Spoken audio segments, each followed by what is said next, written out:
So I wanted to continue telling the story of the song Learning to Live Without You, which is my latest single.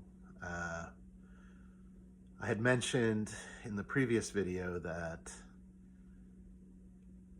this was a very mindful exploration of Smokey Robinson for me. He was a huge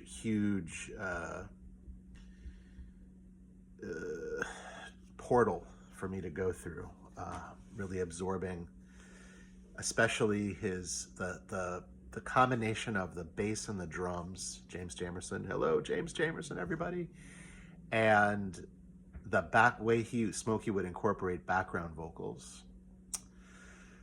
So, at the time that I wrote this song, I was living in the East Village in New York City, in an apartment on 6th Street and Avenue B. I don't know if those of you New Yorkers watching this, there used to be this big garden. Well, there is still a big garden on the corner, and there was this large toy tower that was there. It was like this huge wooden structure with a bunch of toys hanging off it. Anyway, this was the mid-90s in the East Village, and I had been playing gigs at that point. I had made a couple of demos, but it started. I guess this was the time in my writing career where I realized there was such a thing as a songwriter, meaning there's like a performer, there's somebody who gets up and just like sings and plays, and that's very compelling, but I really started to see myself as a writer, and I really admired Carole King and Randy Newman and Smokey. I wanted to be one of those Brill Building / Alden Music people who wrote songs for other people. That's sort of how I saw myself. I really cherished, relished, I'm trying to think of the right verb. I was so excited about the idea of, here's this singer, write a song for them. Now, there were a lot of singer-songwriters in New York at that period, and I had a friend named Jason Krigler who we grew up together, and we had started writing songs together, and he had already made forays into the New York City songwriter scene. There were a couple of really key clubs back then: the Living Room, CB's Gallery, which is where I started playing. There was Shanae, and the Bitter End, of course. Those were places, but the Living Room. Oh, there was also Den of Sin, which was below Two Boots Pizza. There was a group of really excellent songwriters happening then, and Jason had become. He was very prominent in the scene. He had started playing bass for Peter Sellette, and he played with Erin McEwen. By the way, if you don't know her song, Slung Low, that song has not gotten old. Every time I put it on, it really gets people's attention. It's such a great song. Jason was playing with Rachel Loshak, again at the Living Room, and the Living Room was really this sort of collection of people. And then Jason made a foray with his own band called Goats and Trees, along with Monica Cohen and Tony Mason and Jeff Hill. Great band. They would play at the Mercury Lounge too. So all of this scene sort of represented a more established, professional kind of singer-songwriter vibe. And I was going to make this demo, and I I thought, oh man, I should try to sort of get these great musicians. Sorry, I realize this is a little bit rambly, but I just wanted to give the full history. Another of Jason's friends who was part of this scene was named Jill Cyphers, and she had an incredible voice, really just amazing singer. And I had, again, seeing myself as a singer-songwriter, I wrote a song called "The Man I Love," not the same as the Billie Holiday classic, but I guess the full title is "Bring Back the Man I Love." And Jill recorded a version of that song, and when she recorded it, I was introduced to a pianist named John Deli, and then through John Deli, I met a bass player named Tim Lunsell. And when it came to making this demo, I asked my longtime friend Jason, who's an incredible guitar player, Tony Mason, who's a fantastic drummer, Tim Lunsell, and John Deli. And Jason introduced me to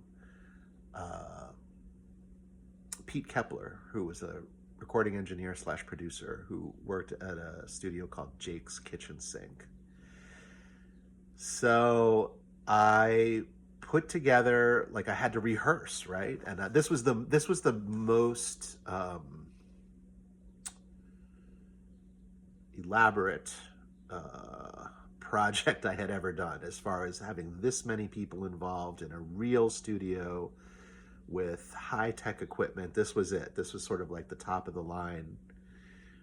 And I guess I will end this part of the story by, I asked Tony Mason to play drums on this, and Tony is such a phenomenal drummer. He's still playing. You should just check him out. He plays with a lot of incredible people, including Luca Benedetti and Joy Eskew, and I feel like Tony plays with a lot of great people. I asked Tony, and he said he would. And I asked Tim Lunsell, who I had just met, and Tim Lunsell was kind of fresh off the boat, literally. I guess he and John Deli had just come from, they were playing in a band on a cruise or something like that for the summer, and cruise line or something like that. And they had both moved here. This was probably in 1997, 98.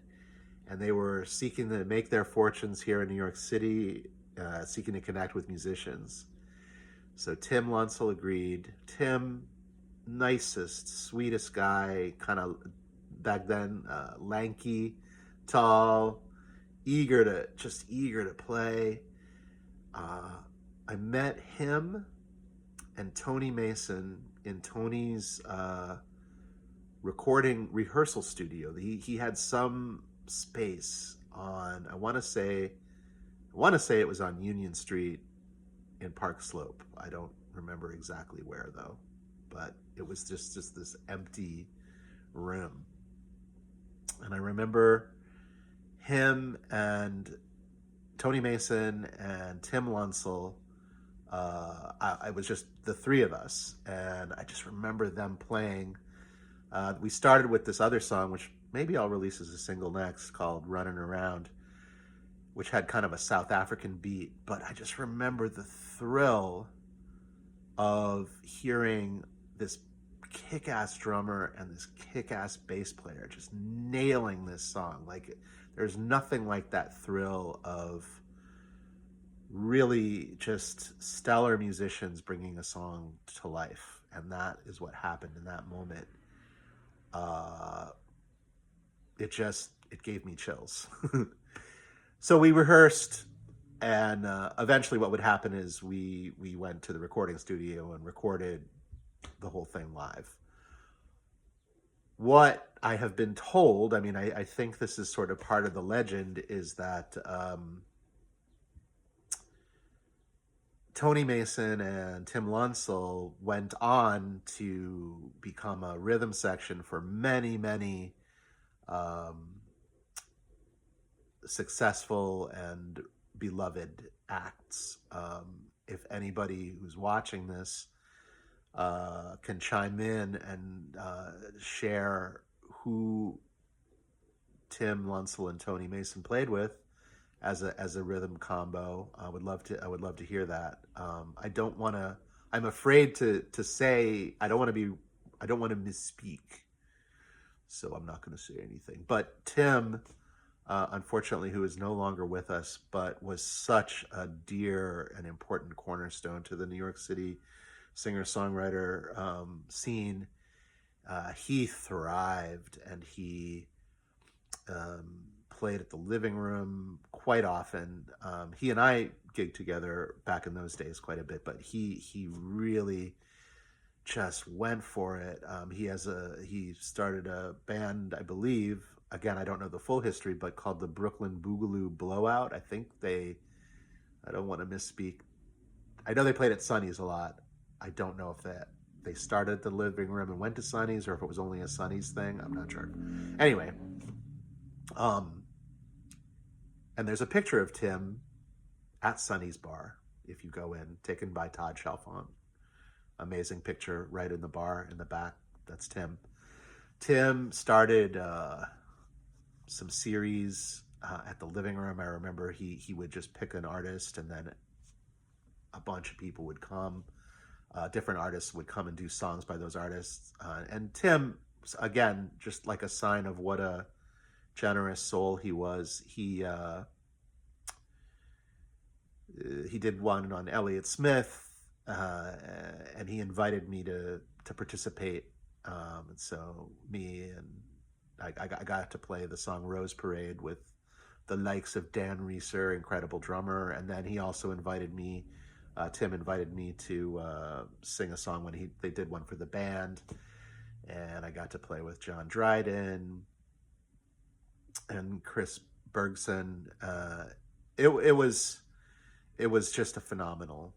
Tim was a phenomenal soul, and he really brought it all together. Anyway, so Tony Mason and Tim Lunsell met in that little practice room, Tony Mason's practice room, rehearsing for my demo.